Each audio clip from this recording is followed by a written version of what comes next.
Well, I tell you the truth, we moved out here because my dad, who is Michael Grande, owned Grande Italian Restaurant, just been an inspiration and a powerhouse for us all. He fell ill, decided to move back and take care of him. Spent a few years here, and while we were doing that, we were helping him run his restaurant and decided to try our hand at our own place. Yeah, that's where Grande Jr. came from. We're following a tradition at my dad's place. Let's try what we want to try at our place. At Grande Jr. is kind of our lab. Free to do whatever I want because it's us. It's our legacy that we're building now for something that was great and that Washington loved to begin with. There's so much material out there now. You know, we grew up in a time where you had to go to the library. Now you got the internet, and then of course you can just focus right in on pizza. And there's a lot of different people to follow. Tony Giamangi. I follow pizza marketers.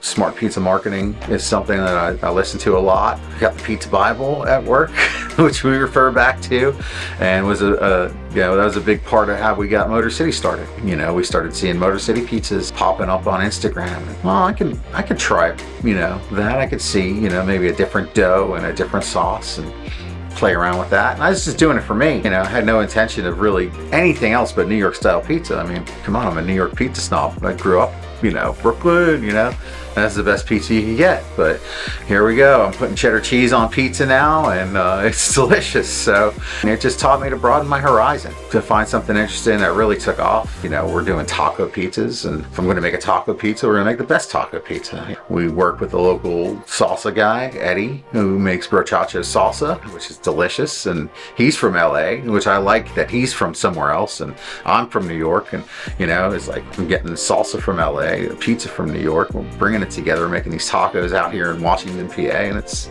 amazing. All these inspirations keep me getting better and wanting to get better, and I love making pizza. I love learning about why whole milk mozzarella might be the choice of cheese as opposed to part skim milk mozzarella. Why you don't just settle for a lower brand. What am I looking for? Am I looking for firmness? I'm looking for salt quality. How salty is the cheese? How's it going to melt? How's it going to melt again? Because if you're getting a slice and you're going to heat it up later, you want that to taste delicious. You don't want it to get too greasy, to sizzle, to burn on that second, go around in the oven. So all of that's really important. Firmness of your dough is, if it can stay, straight when you pick up a slice of pizza. The sweetness of your sauce, the bitterness of your tomatoes, the acidity. His obsession with pizza pretty much looks like him talking about pizza from the moment he wakes up until the moment he lays down and goes to bed. He wakes up in the morning and he's like thinking about what he's going to try out and do different today. When we decided we're going to go ahead with Motor City, he started experimenting every day. It was really like a 2 to 3 week period where he would go online. I learned this about yeast. Do you know this about yeast? Do you know this about the temperature of the water? It affects how much the dough will rise, whether or not you're going to get bubbles in your dough. It went beyond like being a craft to actually being this scientific puzzle he was trying to figure out, right? He was obsessed with the Motor City. We were using our same dough, and we couldn't get the rise out of it we couldn't get the crunch out of it we wanted, so he changed the dough. And I'm not allowed, although I always want to say like the main secret ingredient, because like it is such a good ingredient to have in a sauce. It sweetens up the sauce so much, but I won't tell you what it is. The sauce just perfected the pizza. It's a sweeter, kind of like a tangier sauce with this Cheez-It crust all around it, and it's just wonderful. And the culmination of all of this research that he had done, all of these podcasts he had watched, YouTube videos, different influencers, successful pizza makers, it really is a passion for him. It will continue to be that. We actually started thinking of our 5-year plan, and in that 5-year plan, pizza is very prominent. When she says that Billy doesn't want me to make dough, it's kind of true, but it's not because I make bad dough. It's because I make softer dough than Billy does. Billy makes a dough that's a little bit easier to work with in a frantic Friday night situation, and mine might need a little bit more finesse, but that's okay.